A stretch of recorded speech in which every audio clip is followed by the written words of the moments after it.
Wamos Cross, Awit Gamer, Rosmar Tan. Usapang pagtulong tayo, 'di ba? Matulungin kayo. Try nyo kayang i-check yung mga messenger ninyo. Sigurado ako, maraming nagchat-chat sa inyo para humingi ng tulong. Alam ko, hindi nyo pinapansin yan. Dahil mas binibigyan ninyo ng pansin si Diwata dahil matunog yung pangalan. Pero yung mga nagchat-chat sa inyo sa inbox, binabaliwala nyo lang dahil wala kayong mapapala.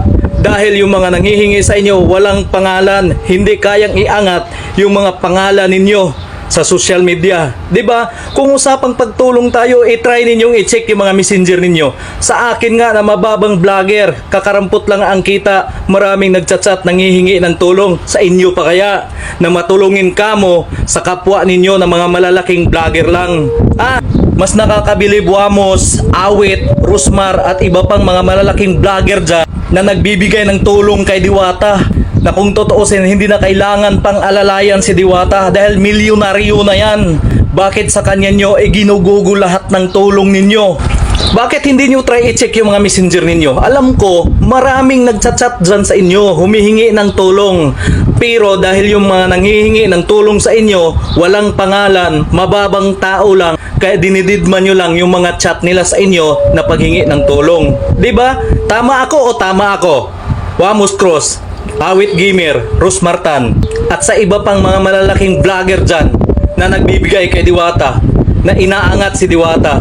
Baka sabihin na naman ng iba dyan, inggit ka lang dahil hindi ka nabigyan. Hindi ako naiinggit, boy. Alam ko hindi naman talaga natin kayang diktahan si Wamos, si Awit, si Rosmar at yung iba pang malalaking vlogger dyan na diktahan sila kung sino yung gusto nila bigyan ng tulong. Pero maling-mali yung way ng pagtulong nila. Kasi bakit kay Diwata pa? Dapat Wamos, Awit at saka Rosmar ang binibigyan niyo ng pansin yung mga mahihirap dahil sila ang laging nanonood ng mga video ninyo. Si Diwata ba? Nanonood ba ng video ninyo?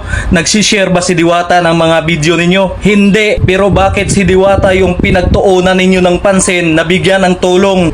Kung totoosin, wala na yung time para manood sa mga video ninyo. Doon kayo mamigay sa mga taong mahihirap o di kaya libutin ninyo yung mga lugar ninyo. Sigurado ako, maraming mas mahirap dyan na mas nangangailangan ng tulong ninyo. Hindi si Diwata. Dahil si Diwata, nakatayo na yan, tayong-tayo na yan. Kumbaga sa building pa, matibay na yan. Bakit dyan kayo nagbibigay ng milyones? Alam ko, napakarami ng kababayan ninyo na nangangailangan ng tulong ninyo. Ang daming nagchat-chat sa inyo sa messenger, pero alam ko, dinididman nyo lang dahil wala silang pangalan. Tama ako or tama ako? Dahil ako nga na mababang vlogger lang, maraming nanghihingi ng tulong sa inyo pa kaya nakadalasang nakikita nila sa mga video ninyo na mimigay kayo ng pira. Pakidalaw yung mga messenger ninyo dahil sigurado ako maraming taong mahihirap ang mas nangangailangan ng tulong ninyo kumpara dyan sa Diwata na binubuhusan ninyo ng milyones na hindi naman nanonood ng mga video ninyo.